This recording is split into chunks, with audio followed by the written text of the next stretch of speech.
It is my pleasure to welcome in the man himself, Mr. Cole Cubelic. He's actually in Philly for the Army-Navy game.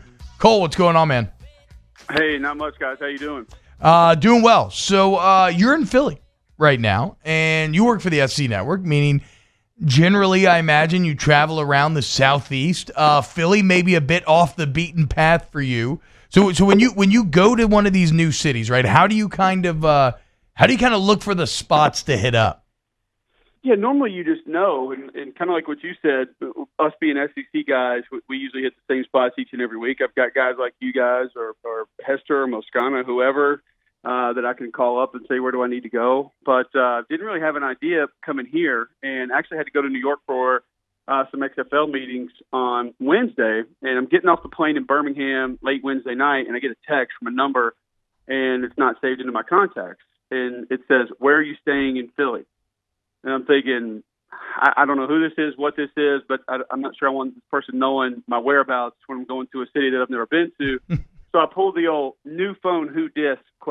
Yeah. It's the best way to handle it. It's the best way to handle it. How else do you handle it? I don't know another way. Seems to be the appropriate response for me. And the response that I get is, well, this is Matt Rule, head coach of the Baylor Bears, but sorry to bother you. Wait. How did Matt Rule get your number? Do you have any idea? Well, I mean, I've known Matt for a little while. I've had him on different shows, and I talked to him a bunch. And I had their bowl game last year, and his SID at Baylor, Taylor Bryan, was actually he worked at Auburn for a while, so he and I developed a relationship there, became good friends. But I mean, I know Matt, and I've known him for a while. But I guess I just had a previous number, didn't have that one in there, so I felt kind of guilty for giving him the old new phone who dis to a coach that just had one of the best seasons in school history. But man, he gave me all kind of recommendations. So he's got me like the absolute best cheesesteak place, which I've gotten 57 different best cheesesteak places. He told me about a breakfast spot that I wasn't able to hit this morning. And I'm doing intermittent fasting, so I usually don't eat breakfast. Yeah, me too. But there's a place a block from my hotel that apparently serves soft pretzel sandwiches with egg, cheese, and sausage inside of it. Oh, my God. And I was like, goodbye intermittent fasting. We go into breakfast. So I'm probably going to knock that one out tomorrow morning. I can't wait.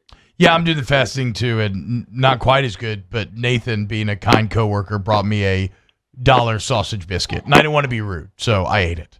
But my God, dude, that pretzel sandwich. I'm a bit of a breakfast sandwich connoisseur, but I don't know that I've ever had a pretzel bun. So, I mean, he said it's the best breakfast he's ever had. And I was talking to Chris Childers from SiriusXM last night, who also knows Matt, and I told him about the place. He goes, oh, no. He said, Matt sent me there like 5 years ago. He said, Matt Rule used to tell me that he would, like, speed up to that place and park on the curb on the way into the office and try to run in and grab, like, 2 or 3 of those sandwiches for him and some of his staff members when he was coaching here at Temple. And he's like, the place is totally next level. So what's the name of it? I don't even know that. I've got it in my text message. Well, there you go. If you go to Philly, just ask for the mysterious pretzel sandwich. Cole. I will send you a photograph of it. Don't worry. Yes, please do, dude. Please do. We'll tweet out. Now, outside of covering the 120th Army-Navy game, which is going to be spectacular, you covered the SEC championship last week. What were your kind of memories of covering that game, UGA, LSU, top 5 matchup in Atlanta? Well, I mean, I left with one lasting impression from that game, and there was one thing that stuck out to me in that game, and that is that I have 2 children, and my wife is expecting our 3rd child as we speak, and I got out of paying for college for one of them Saturday afternoon. So, how's that? Well, we were walking around on the field before the game, and my wife's down there with me, and we're hanging out around midfield, and all of a sudden, Coach O and Derek Panamsky walk up, and obviously he recognized me, comes over, says hello. I introduced him to my wife, and I don't want to do the impression thing because I think people that's kind of played out, and people are obviously, because I wouldn't be trying to make fun of him, and I don't do it justice. But he looks at my wife and he says, "Oh, you're pregnant. How far along are you?" She tells him we're due in April, and he says, "Boy or girl?" And she says, "Well, we're not going to find out. We have 2 other kids." He said, "You got boys?" And she said, "We have a 4-year-old girl and a 2-year-old little boy." He said, "That boy got a scholarship offer to LSU." And I was like, "Oh my God, we're good. We're covered. Like, we got one of them knocked out. We're good. Like, the day is won. Like, we won the day. It's over. We're Look good. at, oh man, LSU. So. Like I knew Coach O was a great recruiter, but how about that? Getting in on them when they're 2 years old. Nobody seeing better into the future than Ed Now, Otro. here's the hard part about it, and maybe you guys can help me with this. I don't even know how to handle this, but when my son was born, and I tweeted a photograph of it, Sam Pittman actually tweeted and gave him an offer. Wow. Now that was as the Georgia offensive line coach. Now, yes, sir. Is that still applicable to Arkansas? Does that offer still stand to Georgia? Because of the confusion there, LSU is our new leader in the clubhouse. Now, we haven't even scheduled official visits yet, so everybody can calm down. So Unreal.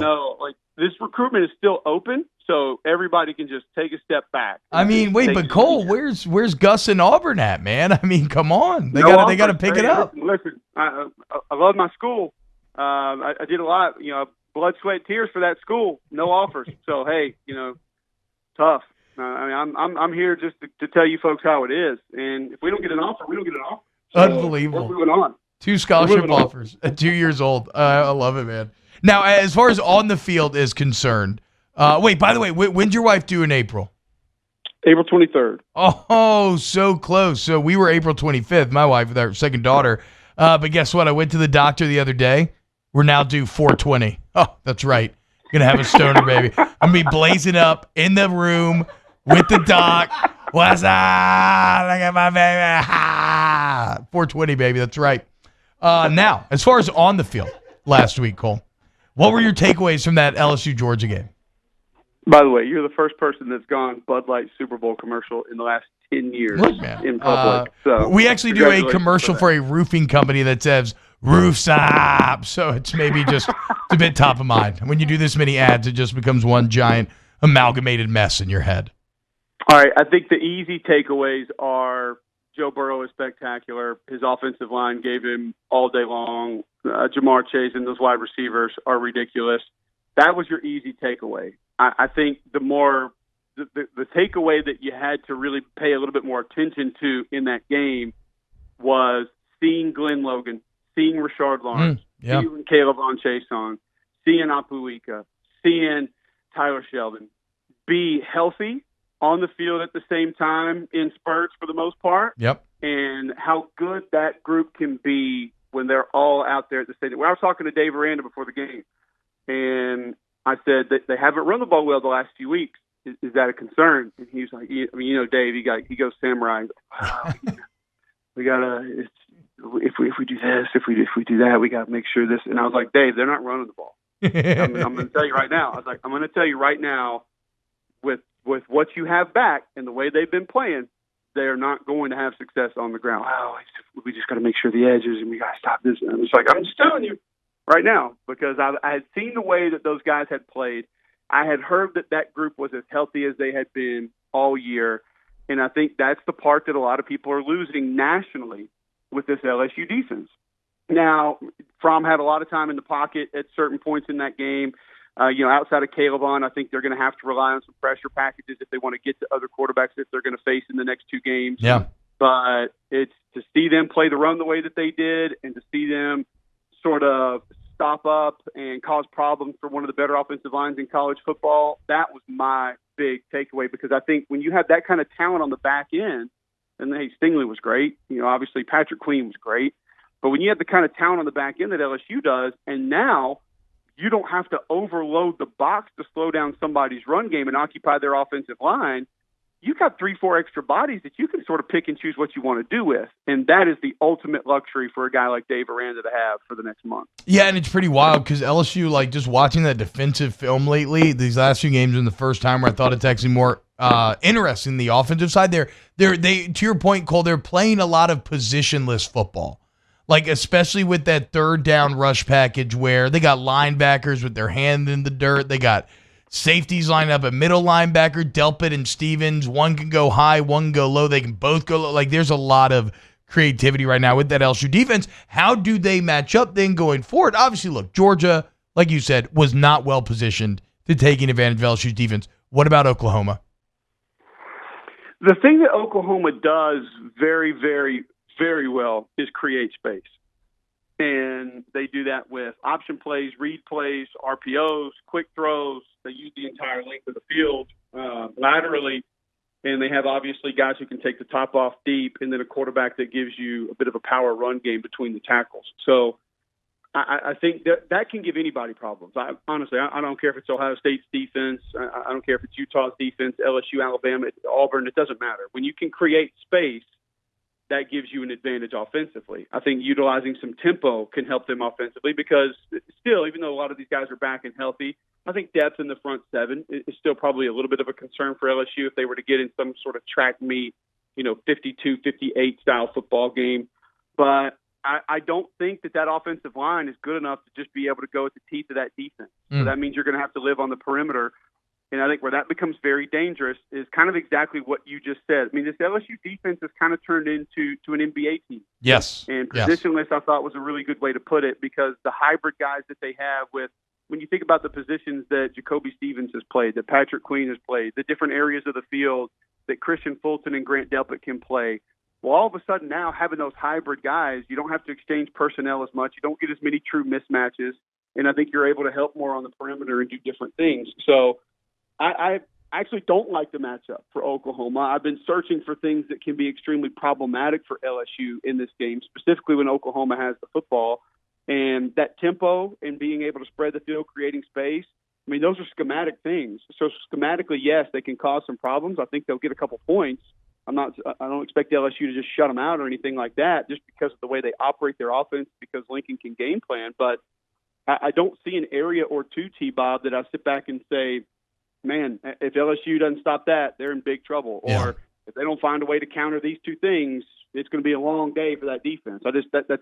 I can't find a way to make myself see this game that way right now. And last one, Cole, we got about a minute left here. You tweeted out that you think there's a significant gap between Oklahoma and these top three seeds, and you had some interesting numbers in that regard. Tell the people why you think that is. Oklahoma has the most penalty yards in college football. That is shocking to me. Like, that is unreal. Penalty yards in college football, and it's by like 50 yards. And they're tied for 110th in turnover margin. They're -7, I think, maybe down to -5. I don't know. But here's the thing: when people see those numbers or people see the comparison, they say, "Well, we have talent here. We're talented there. We have a first-round receiver. Our quarterback's been to 4 playoffs." That's great. It's not a talent; it's a team discussion. And part of being a great team is understanding playing the kind of football that wins games. And that's not shooting yourself in the foot with penalties. That's not giving the ball to people wearing a different colored jersey. Those are things that great teams do. I have a hard time buying in that Oklahoma is as great of a team as Clemson, Ohio State, or LSU when I see numbers like that. There you go. Cole Cubelic, at Cole Cubelic on Twitter. Catch him this week covering the 120th Army-Navy game. Incredible. His son already with 2 scholarship offers. Tex Morris, Auburn. Where you at? Get on it. And Cole, man, you have a great day and enjoy that breakfast sandwich. Thanks, guys. Looking forward to catch up with you.